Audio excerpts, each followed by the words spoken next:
Hello बच्चों, matric वाला YouTube channel पर आपका फिर से स्वागत है। आशा करता हूं कि आप लोग स्वस्थ होंगे और मस्त होंगे। यह वीडियो मैथ क्लास 10th के मैथ का पहले चैप्टर वास्तविक संख्या का पार्ट 1 है। इससे पहले मैथ के सिलेबस का वीडियो अपलोड हो चुका है। यदि आपने उसको नहीं देखा है तो इसके डिस्क्रिप्शन में उसका लिंक दे दिया जाएगा, आप वहां से उसे देख सकते हैं। नहीं तो आप 7004349995 पर हमें मैसेज करके उसका लिंक ले सकते हैं। तो आइए वीडियो को शुरू करते हैं। वीडियो के शुरू करने से पहले यदि आप हमारे चैनल पर नए हैं तो चैनल को लाइक, सब्सक्राइब और शेयर करना ना भूलें। साथ ही अपने साथ कॉपी कलम भी रखें ताकि हर एक पॉइंट को आप नोट करते जाएं, जिससे आपको क्या हो, इस चैप्टर को समझने में आसानी हो। इस वीडियो में हम वास्तविक संख्या से संबंधित जो भी थ्योरिकल कंसेप्ट है उसको समझेंगे, क्योंकि अगर थ्योरिकल कंसेप्ट नहीं समझते हैं तो हमें क्वेश्चन बनाने में परेशानी का सामना करना पड़ेगा। अगर क्वेश्चन किसी तरह बन भी जाता है तो जिस समय बनाएंगे उस समय तो बन जाएगा, लेकिन बाद में उसको हम क्या हो जाएंगे, भूल जाएंगे। जैसा कि मान लिया जाए कि आपके पास एक कुल्हाड़ी है। अब उस कुल्हाड़ी से आप गए पेड़ काटने, उसमें कुल्हाड़ी में धारे नहीं है, तो भर दिन आप ठुकुर ठुकुर करते रहिएगा, फिर भी पेड़ नहीं कटने वाला है। लेकिन जैसा ही उस कुल्हाड़ी में आप धार लगाइएगा और उसके बाद काटना शुरू कीजिएगा तो तुरंत कट जाएगा। ठीक उसी तरह हर चैप्टर का थ्योरिकल कंसेप्ट भी होता है। अगर आपको थ्योरिकल कंसेप्ट सही से नहीं आता है तो क्वेश्चन को समझने में परेशानी होगी। तो आइए वीडियो को शुरू करते हैं। वास्तविक संख्या में सबसे पहला पॉइंट है प्राकृत संख्या। तो प्राकृत संख्या किसे कहते हैं? गिनती की संख्या को प्राकृत संख्या कहते हैं। गिनती की संख्या को प्राकृत संख्या कहते हैं। जैसा कि 1 2 3 4, हम लोग जो 1 2 3 यही ना गिनती होता है, इसी को क्या कहते हैं? 1 2 3 4 इत्यादि प्राकृत संख्याएं। अब पूर्ण संख्या किसे कहते हैं? तो प्राकृत संख्या में शून्य शामिल करने पर, हाँ, प्राकृत संख्या में शून्य शामिल करने पर, तो प्राकृत संख्या क्या होता है?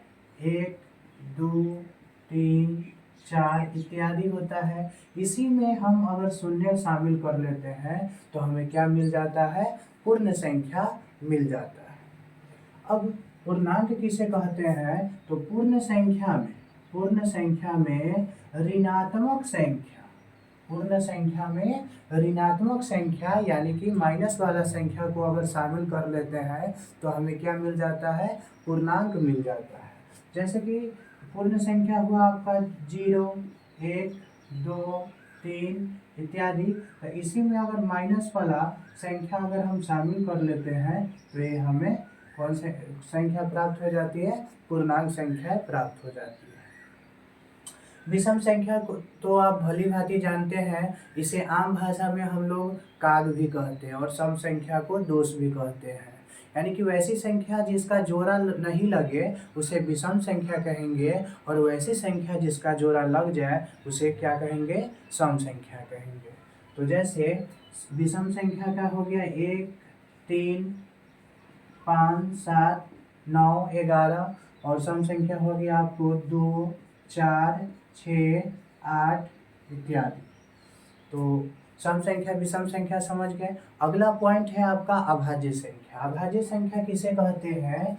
एक से बढ़ी हुए सभी संख्याएं, एक से बढ़ी हुए सभी संख्याएं जो एक और खुद कहे के मतलब स्वयं के अलावा किसी दूसरी संख्या से विभाजित मतलब होता है भाग लगना, कटना नहीं होता है, उसी को क्या कहते हैं? अभाज्य संख्या। तो एक से बड़ी 2 ले लीजिए, और 2 या तो 1 के पहला से कटेगा, नहीं तो 2 के पहला से कटेगा, किसी अन्य पहला से नहीं कटेगा, इसलिए 2 आपका क्या हुआ? अभाज्य संख्या हुआ। 3 भी आपका अभाज्य संख्या है, 1 से कटेगा, नहीं तो 3 से विभाजित होगा, किसी दूसरी संख्या से विभाजित नहीं होगा।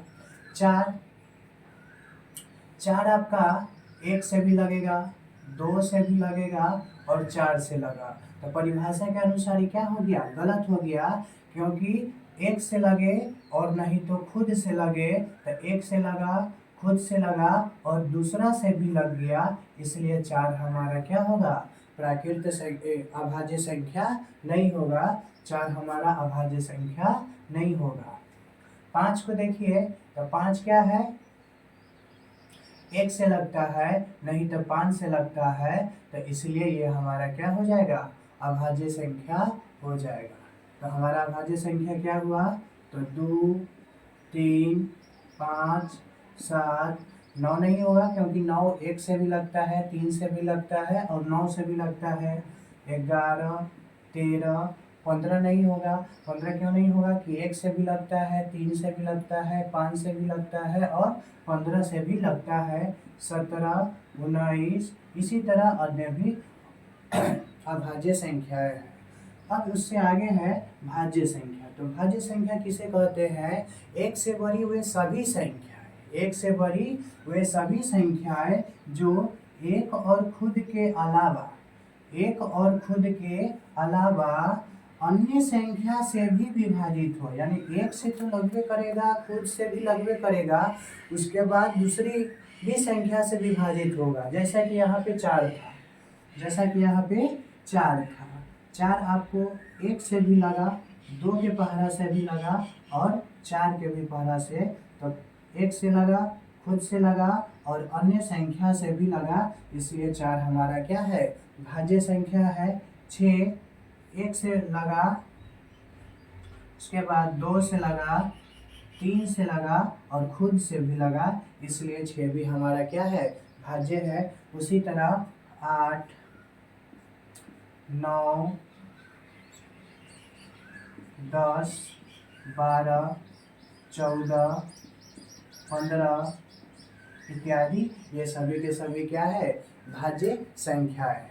आशा करता हूँ कि आपको यह वीडियो बहुत अच्छे तरीके से समझ में आया होगा। अब समझ में वीडियो आया तो सभी दोस्तों, सभी ग्रुपों में इसे ज़रूर शेयर करें, ताकि सभी लोगों के पास यह कंसेप्ट पहुँच जाए। अब अगला पॉइंट हमारा है भाज्य सह अभाज्य संख्या। तो सह अभाज्य संख्या किसे कहते हैं, इस बोर्ड में तो जगह नहीं है, इसको मिटाते हैं। एक बार आप लोग स्क्रीनशॉट इसका ले लें, ताकि आपको शेयर करने में दिक्कत ना हो। चलिए, सह अभाज्य संख्याएं के बारे में जानेंगे। तो सह अभाज्य संख्याएं क्या होती है, सह अभाज्य संख्याएं वैसी संख्या, लिख लीजिए इसको, वैसी संख्या, वैसी संख्या जिसका HCF, HCF मतलब महत्तम, HCF 1 हो, वे सह अभाज्य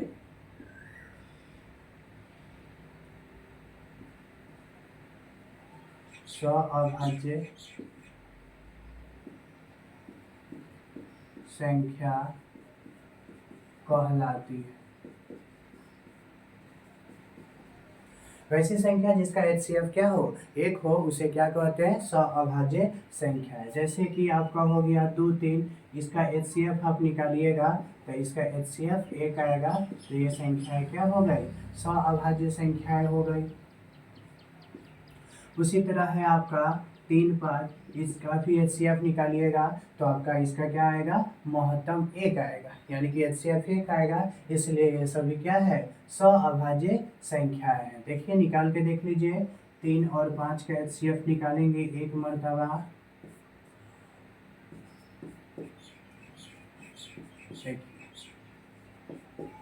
यानी कि इस 3 और 5 का HCF कितना आया, 1 आया, इसलिए 3, 5 आपका क्या है, सह अभाज्य संख्या है। 2, 3 भी आपकी क्या है, सह अभाज्य संख्या है।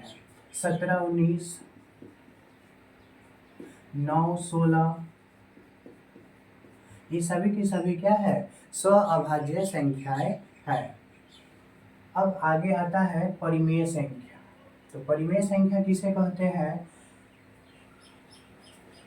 इसको उतारिए, स्क्रीनशॉट ले लीजिए, बाद में उतारते रहिएगा।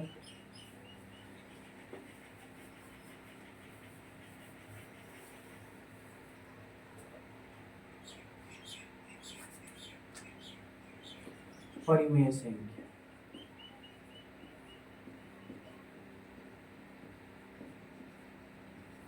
तो परिमेय संख्या किसे कहते हैं? वैसी संख्या जो P/Q के रूप में P/Q के रूप में व्यक्त किया जा सके या लिखा जा सके,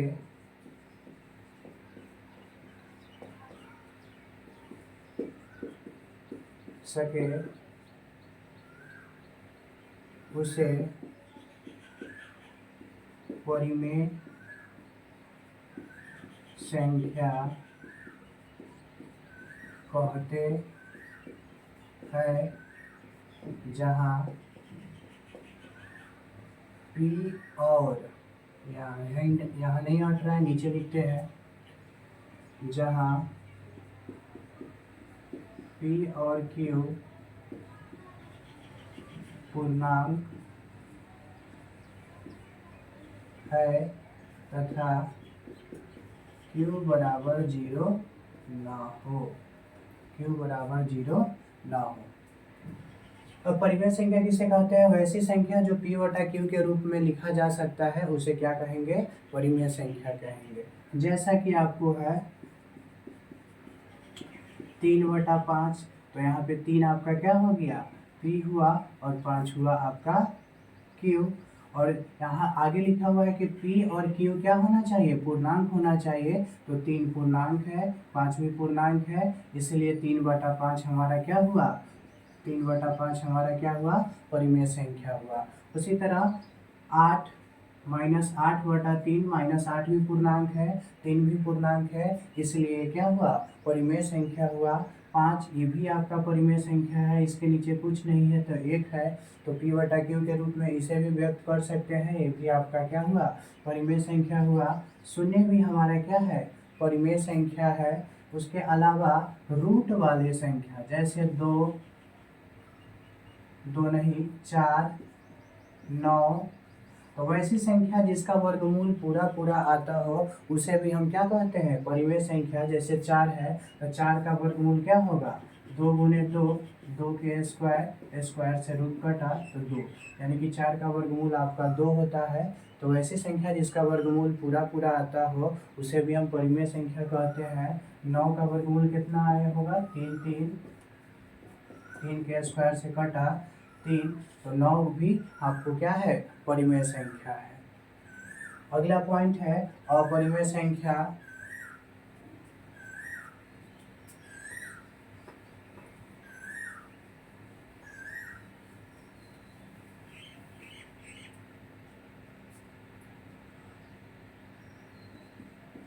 वैसी संख्याएं जिसे हम P/Q के रूप में नहीं व्यक्त कर सकते हैं। ऐसी संख्या जिसे हम P/Q के रूप में नहीं व्यक्त कर सकते हैं, कौन संख्या कहलाती है? अपरिमेय संख्याएं।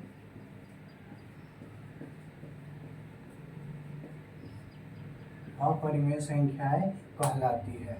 जैसा कि √5, √6, √7, ये सभी के सभी क्या है? अपरिमेय संख्या है, क्योंकि इसका वर्गमूल पूर्ण संख्या के रूप में नहीं आता है।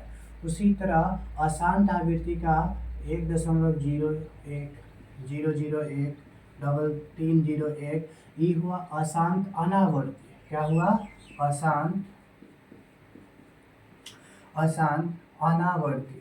तो ऐसी संख्याएं जो अशांत अनावर्ती होती है उसे क्या कहते हैं? अपरिमेय संख्या कहते हैं। अनावर्ती कहने का मतलब, अशांत और शांत कहने का मतलब, शांत वैसी संख्या जिसको भाग देने पर भागफल पूर्ण रूप से कट जाता है, यानी शेष नहीं बचता है। वैसी संख्या जिसको भाग देने पर शेष बच जाता है उसे क्या कहते हैं? अशांत कहते हैं। और वैसी संख्या जिसे भाग देने पर शेष नहीं बचता है उसे शांत कहते हैं।